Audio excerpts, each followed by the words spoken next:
It was exactly 2 a.m. The highway was completely deserted. Darkness stretched endlessly on both sides, and the only sound was the heavy growl of my truck engine echoing through the night. I had been driving non-stop for almost 8 hours.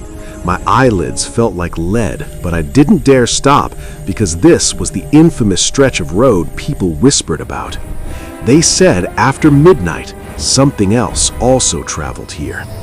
I always laughed at those stories, until my headlights caught a figure standing by the roadside. A woman, white dress, long, loose hair, and a face so pale it looked lifeless. She raised her hand silently, asking for a ride. Every instinct screamed at me to keep driving, but guilt won. I hit the brakes. She climbed in without a word. No thank you, no questions. In a cold, distant voice, she said, "Just up to the next turn." When I glanced in the rearview mirror, the back seat was empty, but when I turned my head, she was sitting right beside me. My heart began to pound. I kept driving, and that's when I realized something was terribly wrong. The same curve, the same dead tree, the same broken mile marker, again and again and again, like the road itself was looping. My voice trembled. "How far is that turn?" She slowly smiled and looked at me for the first time. Her eyes, completely black, no pupils, no reflection, and she whispered, "You passed the turn a long time ago." Suddenly, the radio switched on by itself. A news report crackled through the static. 5 years ago, on this very highway, a woman died in a truck accident. Her body was never found.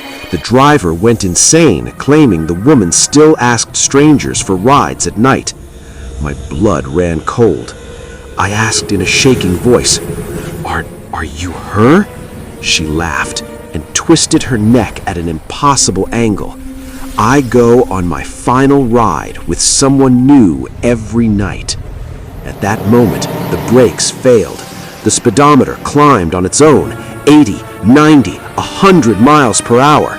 Ahead, the collapsed bridge. I turned the steering wheel with all my strength. A violent crash. Darkness.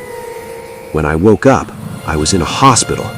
They said my truck had overturned, that I was alone inside. No woman, no passenger. But inside my jacket pocket, a small piece of white fabric, stained with blood, and written on it, "You survived today. Tomorrow, I'll find someone else."